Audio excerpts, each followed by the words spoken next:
Бұл ақыл бізге бірден қона кетті. Шынында да өзіміз шапқан тобылғымызды мектепке тасып ап, өзіміз жағып, өзіміз жылынып отырсақ, оның несі айып? Оқушы балалар лездің арасында құмырсқадай қаптап кеп, Ырысбектің қорасындағы әнеугүні ғана өзіміз жинап қойған тобылғыны біріміз шанаға сап сүйретіп, біріміз арқалап мектепке таси бастадық. Тас қойма жақтан шауып келген Байдалы шал: «Ей, бұларың не? Әскерге кеткен адамның отын тасып алды деген не сұмдық?» деп ақыры айқайлап қамшы үйірген. Біз шу ете түсіп тымтырақай қаштық. «Ей, мұғалім қыз, мұның қалай?» деп енді ол Әнеп апайға тап берген. «Ақсақал, сіз мектептің отынын дәл осылай қорғауыңыз керек еді», деді апай қатқыл үнмен. «Ал мына отынды балалардың өздері шапқан. Мектепке отын болмағандықтан алуға мәжбүр болып отырмыз». Апайымыздың мынау сөзі бізге медеу болып жан-жақтан: «Бұл өзіміздің отынымыз, өзіміз шапқанбыз», деп шулап кеттік. Біздің шуымызға ауыл адамдары шығып, олар да отынды өзіміздің шапқанымызды растап ара түсіп, мектепке отын түсіріп беру жәрдемдесудің орнына Байдалының мына қылығының ерсі екенін айтып, ауыл арасы біразға дейін улыған-шулыған болды. Сөйтіп жүріп Ырысбектің қорасындағы өзіміз шапқан тобылғыны тегіс мектепке тасып алдық. Ертеден бері күйелеш-күйелеш боп сабан жағып, класты жылыта алмай итәуре болған Дәметкен апай пешке тобылғыны толтыра тыққан. Қызыл тобылғыны дүрілдетіп ала жөнелді. Біраздан кейін пештің шойын қақпағы қып-қызыл боп қызарып, қабырға пеш қызып, кластың іші жылый бастады. Түстен кейін оқитын балалар ертеңгісінгі біз құсап дүрдектемей сабақтары расписание бойынша өткен еді. Үйге қайтып келе жатқанымызда жолда есігінің алдында Әжібек тұр екен. Түрі өрт сөндіргендей қап-қара боп түнеріп қатулы еді. Әрине, Ырысбектің қорасындағы тобылғыны мектепке тасып алғанымыз үшін ол бізге ызалы. Дәл қазір қолына жалғыз жарым түскенімізді итше тепкілеп аямайтын анық. Сондықтан біз оның үйінің қасынан жұбымызды жазбай топтасып өттік. Ол біздерге қарап жұдырығын түйіп: «Сатқындар», деді кіжініп. Осылайша 2-3 күнге дейін мектепке топтасып барып, топтасып қайтып жүрдік. Ойынды да үйлеріміздің төңірегінде ойнаймыз. Әжібектен қол үзіп алғанымызға өкінеміз де, бірақ оның алдына баруға және де батылымыз бармайды. Сабап тастайды деп қорқамыз. 3-ші күні сабақ арасындағы үзіліс кезінде мектеп алдына Әжібектің өзі келді. Қапелімде не істерімізді білмей абдырап сасып қалған біздерге ыржия қарап: «Ей, көкмейлер, мен сендерді кешірдім. Ойлап қарасам сендердікі дұрыс екен», деді тісінің арасынан сыздықтата түкіріп қойып. «Оқу үшін ағайынмен де ренжісуге тура келеді. Ал сендер болсаңдар, отынды оқу үшін алдыңдар ғой». Әжібектің өзінің іздеп келіп татуласқанына біз де қатты қуандық. Оны ортамызға ала тұрып өтіп жатқан сабақтарымызды, естіген-білген жаңалықтарымызды айтып, көңіл кірбіңін жазғандай боп қалдық.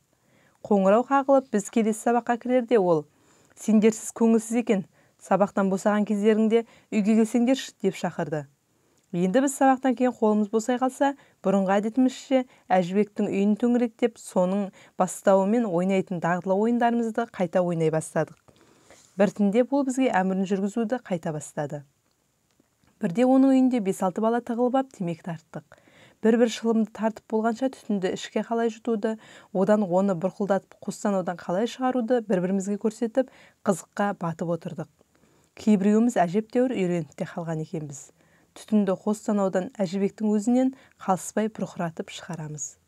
Онымызға Әжібек мәз-мейрам боп қуанады. «Ой, маладес, міне нағыз шылымшы», деді қолпаштай мақтап. Біз бір шылымды тауысқанша бір-бірімізге өнерімізді толық көрсетіп үлгере алмай қалғандай да болдық. «Мен шылым тартуды үйрендім. Мен де үйрендім, қалай тартқанымды Әжібекті өзі көрді ғой. Шіркін, тағы бір шылым болса», десіп даурыға бастадық.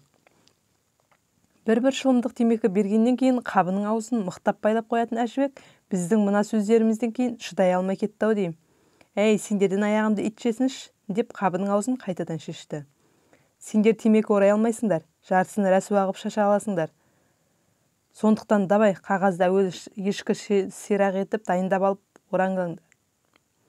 Біз енді Әжібектің өзі көрсеткендей етіп әуелі қағаздан ешкі сирақ етіп орап алдық. Бұлай орау оңай екен. Сол ешкі сирақты толтыра-толтыра темекі салынды. Ал кеп түтінді бұрқылдата сорып жарыса тарттық. Алғашқы күндердегідей емес, темекінің түні кеңсірігімізді онша ашытпайды, қақалып шашалмаймыз да. Сорып ап ішке жұтамыз да, онан соң бұрқыратып танауымыздан шығарамыз. Бір рахат шылымды сөйтіп тартып отырғанда ессіз өзімізді есейген дардай адам сезінеміз. Үлкен жігіт болғанымыздың белгісі ау дегендей әрқайсымыз қоқиланып қоямыз. Міне кешкі сирақты да тартып бітірдік. Қызды боп отырған Әжібек өзі бастап тағы да бір ешкі сирақты орап алдық. Тағы да темек тартудың өнерін кезектесе көрсетіп бұрқылдатып кеттік. Екінші ешкі сирақ бітуге таяған кезде көз алдым отырған балалар бүкіл үйдің іші айнала бастағандай болды. Екі құлағым шуылдап, балалардың сөзі алыстан күңгірлеп естілді. Ұйқым келген сияқты, қалғи бастаған сияқты болам. Жантайып жатқым келеді. Алыстан талып естілген күңгір сөз. Дауыл, жел соққан толассыз бір шуыл. Мұнан әрі ұйықтап кеткен болуым керек, ештеңені білмеймін. Көзімді ашқанымда үйде жатыр екем. Әжем басымды көтеріп тостағымен бірдеңе ұрттатып отыр. Дәмін біле алмаймын. Әйтеуір салқын сусын екенін сезем. Кеңірдегім, сарайым ашылып сала берді. Қандай жақсы сусын еді. Әжемнің ерні жыбыр-жыбыр еткен болмаса, үнсіз отырған сияқты еді. Жаңағы салқын сусыннан кейін біртіндеп оның сөйлеп отырғаны құлағыма жетті. Құлыным, қозым, тағы да жұтшы дейтін сияқты. Тағы да жұтайын десем, әлгіндегі көкірек сарайымды ашқан рахат сусын лездің арасында жүрегімді айнытып, астан-кестен ете бастаған. Лоқсытып кейін қарай теуіп жатыр. Аузыма ыстық іртік боп қайта құйылып сыртқа атылды. Осылайша неше күн қиналғаным есімде жоқ. Басымды көтеріп бетім бері қараған кезде үйге Әнипа апай келіп отыр екен.